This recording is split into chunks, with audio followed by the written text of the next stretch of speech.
join me at Aces, a motorcycle dealer up here in Fort Collins that is helping us out by letting us get hands-on with a BMW CEO2 that they have in their used inventory.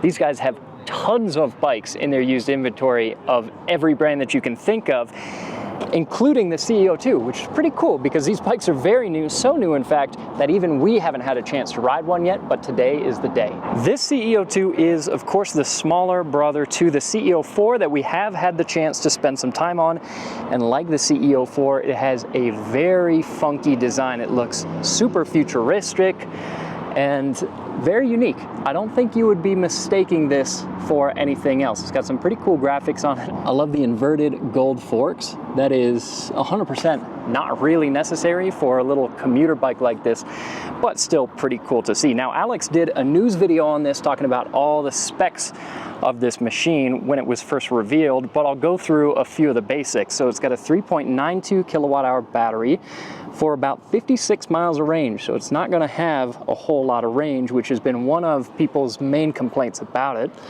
But 15 horsepower and about 40.5 pound-feet of torque as they measure it. It is a belt-driven system that you can see over here.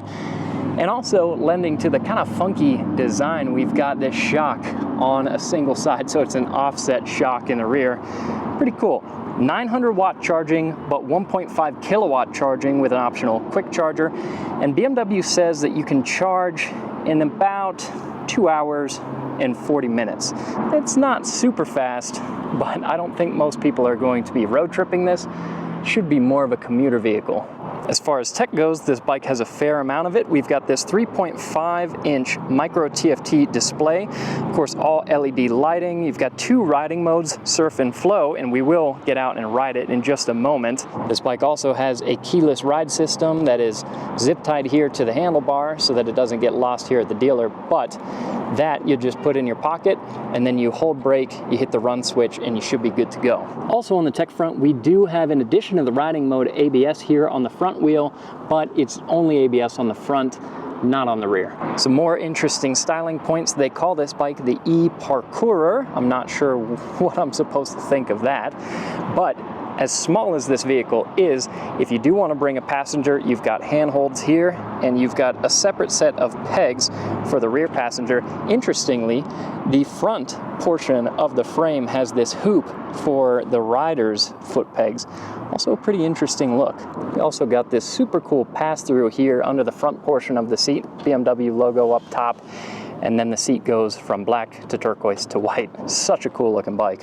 For a small bike, this also has some pretty decent sized tires. It's a 120 width 14-inch tire in the front and a 150 width tire in the rear, also a 14, and of course these solid wheels with a single-sided swing arm on this side so that the face of that solid wheel is completely exposed, as well as the graphics on it. Looks really cool. Jumping on the CEO2 here, just like that, it says ready on my little TFT so that I know I'm good to go, and you give a quick twist of the throttle and sure enough, you're moving.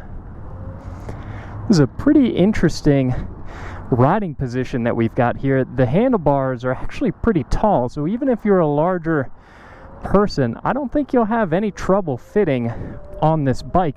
Seat's also long, so if you needed to slide back, you got plenty of room to do that. Of course, this bike being electric, it's not like I have to let it warm up or anything. Get my mirror going there. So let's give a quick twist of the throttle and see how it feels.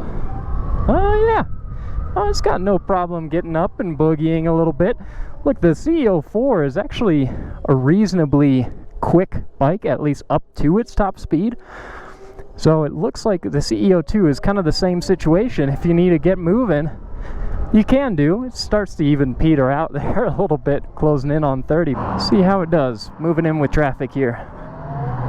On the throttle, 30, 40, 50.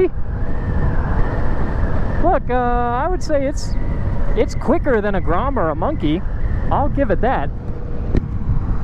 So if that's kind of your expectation, so long as you don't have far to go, then you could definitely keep up with reasonably fast moving traffic. This is a fairly quick road that we're on here. It's not a tiny city road where you're only going 20-30 mile an hour. You know, we're going 60 on this little stretch of highway.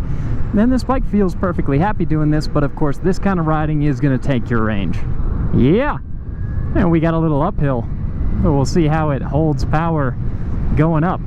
But so far, really no issue with power. It's a pretty decent little around town bike, plenty of speed for around town and then some.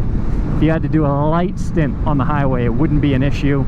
It's also pretty comfortable. It feels well sprung for some of these bumpier roads. I know they don't look anything too crazy, but here in Colorado we do not have super smooth roads, and the bike doesn't feel squishy. It doesn't feel like it wallows around, but it's a pretty comfortable bike to sit on. I wish that there was a bit more cushion in the seat, but I would trade that for the looks. But here's the problem at the end of the day is I don't know if anyone is buying a scooter because it looks cool. I think most people who are shopping for a scooter, cool is probably not so much on their radar. So it'll be interesting to see if BMW sells many of these. I mean, this bike feels great. The brakes feel awesome. The power feels good. It feels like a nice, well-sorted bike. I like the way that it rides. It's just a lot of money for the performance figures, especially the range. The claimed 56 miles of range is just not that much. And I think that's going to kill it for a lot of people. But these, once they start to hit the used market, man, I would have my eye out for it, because for a little runabout, something to run down to the grocery store, that would be super nice. I know a lot of people feel like electric bikes are no fun at all, but I tend to disagree. And this bike, as zippy as it is and as small as it feels, this is actually a pretty fun little electric vehicle. So if that's part of your buying decision, then this might actually tick that box for you. It's super cool. Super low seat height too, about 29 inches. Really easy, super fun. I also want to give a quick thanks to our buddy Scott over at Rider Justice. Those guys have been supporting our channel basically since day one, so if you ever need legal representation, either on 2 wheels or 4, make sure you call Scott first. All in all, this is a super interesting bike and a lot of fun. I also love the way it looks, if I didn't say that enough. But with an MSRP of just over $8,000, it's a little hard to justify brand new. That being said, as these bikes get to be more and more prevalent on the used market, then maybe it'll make more sense as those prices start to come down a little bit. And once again, I want to say a thanks to the guys over here at Aces who gave us a chance to get on this bike. Let me know what you think in the comments below of the CO2. That's all for this video, and we'll catch you in the next.